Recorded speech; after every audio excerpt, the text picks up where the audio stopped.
Bismillahirrahmanirrahim. Assalamualaikum warahmatullahi wabarakatuh. Alhamdulillahirabbil alamin. Wassalatu wassalamu ala asrofil anbiya'i wal mursalin wa ala alihi wa sahbihi ajmain, amma ba'du. Yang pertama, perkenalkan, nama saya Yoga Aditya.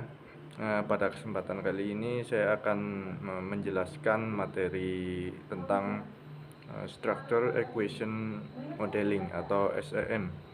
Kemudian saya dari kelompok 11. Kemudian selanjutnya nama anggota. Yang pertama Agama Sugi Wijaya, dan selanjutnya saya sendiri Yoga Aditya, dan yang ketiga Arya Pasopati. Selanjutnya definisi SEM.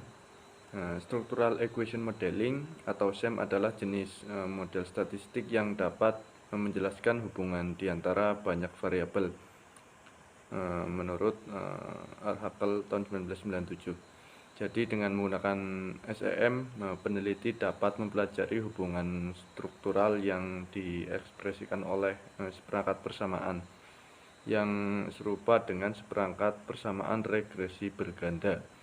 Persamaan ini akan menggambarkan hubungan di antara konstruk yang terdiri dari variabel independen dan variabel dependen yang terlihat dalam sebuah analisis. Untuk selanjutnya adalah variabel-variabel SEM. Yang pertama, variabel laten. Variabel laten merupakan konsep abstrak, misalkan perilaku, perasaan, dan motivasi. Variabel laten ini hanya dapat diamati secara tidak langsung dan tidak sempurna melalui efeknya pada variabel teramati. Variabel laten dibedakan menjadi dua, yaitu variabel eksogen dan endogen. Kemudian pada gambar 1 bisa dilihat di sebelah kiri, yaitu variabel laten eksogen ya, di mana dia mempengaruhi variabel independen.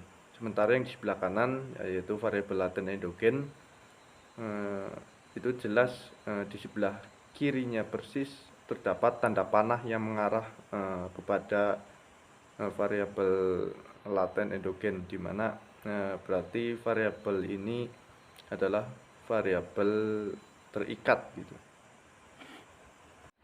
Kemudian variabel selanjutnya yaitu variabel teramati atau variabel terukur. Variabel teramati adalah variabel yang dapat diamati atau dapat diukur secara empiris dan sering disebut sebagai indikator. Variabel teramati merupakan efek atau ukuran dari variabel laten.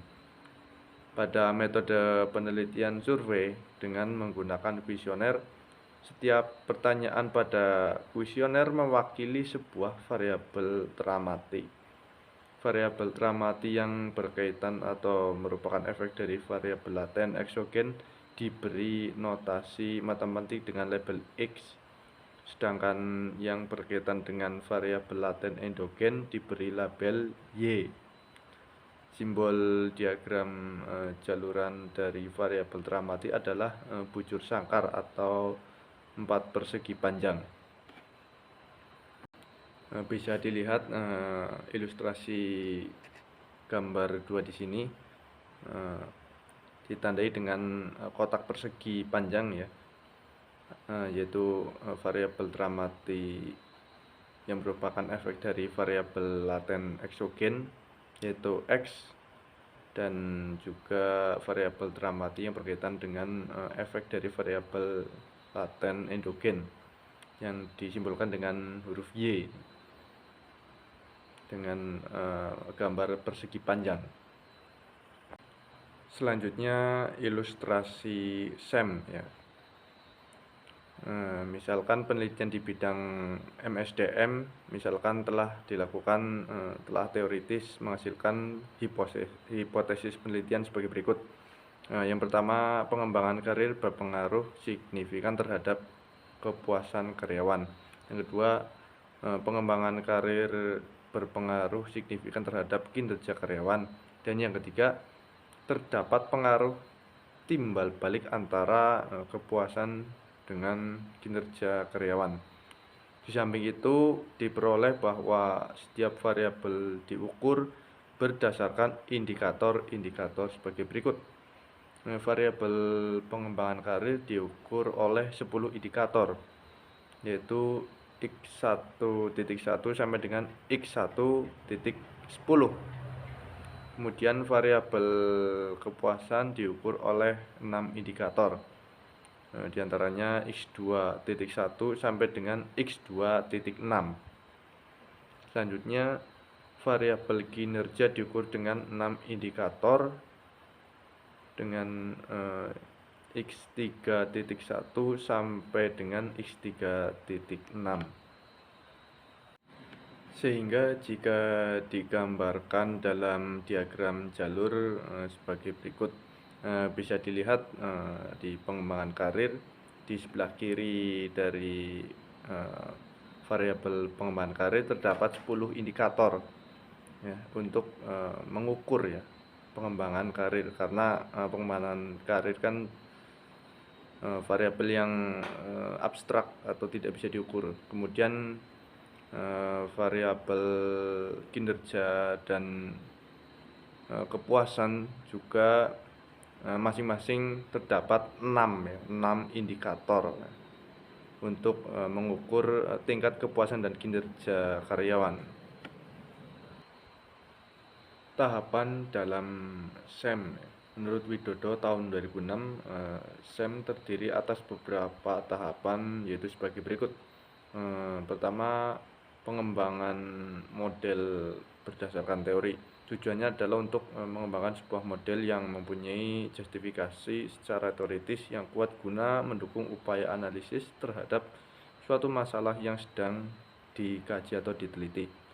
Kemudian yang kedua, pengembangan diagram jalur.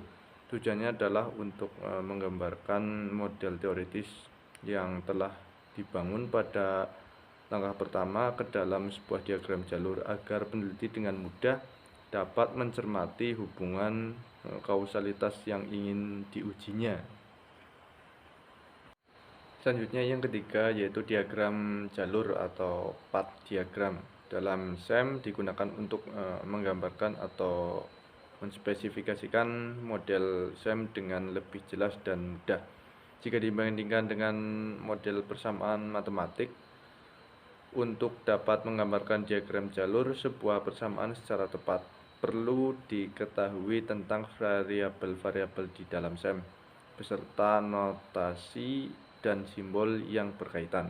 Kemudian hubungan di antara model-model tersebut dituangkan dalam model persamaan struktural dan model pengukuran. Model SEM. SEM memiliki dua elemen atau model, yaitu model struktural dan model pengukuran.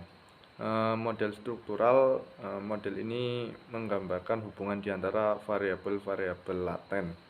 Parameter yang menunjukkan regresi variabel laten endogen pada eksogen dinotasikan dengan gamma. Sedangkan untuk regresi variabel endogen pada variabel endogen lainnya dinotasikan dengan beta. Variabel laten eksogen juga boleh berhubungan dalam dua arah atau covary dengan dinotasikan dengan psi dan standar error. Kemudian ini adalah gambaran umum ya diagram jalur dan notasi SEM yang sudah disebutkan di slide sebelumnya.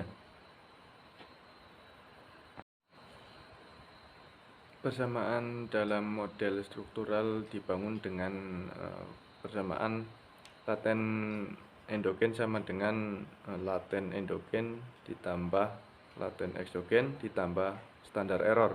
Sehingga untuk persamaan matematik untuk model struktural di atas adalah kepuasan sama dengan laten endogen dikali kinerja ditambah laten eksogen dikali pengembangan karir ditambah standar error. Kemudian kinerja sama dengan laten endogen dikali kepuasan ditambah laten eksogen dikali pengembangan karir ditambah standar error. Kemudian model pengukuran. Setiap variabel laten mempunyai beberapa ukuran atau variabel teramati atau disebut indikator. Variabel laten dihubungkan dengan variabel-variabel teramati melalui model pengukuran yang berbentuk analisis faktor. Setiap variabel laten dimodelkan sebagai sebuah faktor yang mendasari variabel-variabel terkait. Muatan faktor yang menghubungkan variabel laten dengan variabel teramati diberi label lambda. Error dalam model pengukuran dinotasikan dengan standar error seperti pada gambar 4. Tujuan umum pemodelan statistik dalam SEM. Pertama, memberikan cara yang efisien dan sesuai untuk menggambarkan struktur model laten yang mendasari seperangkat variabel yang diobservasi. Yang kedua, mengekspresikan dengan diagram atau menggunakan persamaan matematis. Kemudian yang ketiga, menyusun postulat yang menggunakan model statistik yang didasarkan pada pengetahuan peneliti terhadap teori yang sesuai. Riset empiris kajiannya atau kombinasi antar teori dan empiris. Kemudian yang keempat, menentukan keselarasan atau goodness of fit antara model yang dihipotesiskan dengan data sampel. Yang kelima, menguji seberapa cocok antara data hasil observasi dengan struktur model yang dibuat. Yang keenam, mengetahui residual atau perbedaan antara model yang dihipotesiskan dengan data observasi. Selanjutnya, kelebihan dan kelemahan SEM ya. Yang pertama, kelebihan diantaranya komprehensif, mengakomodasi model-model yang kompleks dan pemodelan variabel laten. Kemudian kelemahan model SEM yaitu sangat tergantung pada software, kompleks, terus terbatas pada hubungan linear dan ukuran sampel yang besar. Sekian dan terima kasih. Kurang lebihnya mohon maaf. Fisabil haq fastabiqul khairat wal qalami wa ma yasturun. Wassalamualaikum warahmatullahi wabarakatuh.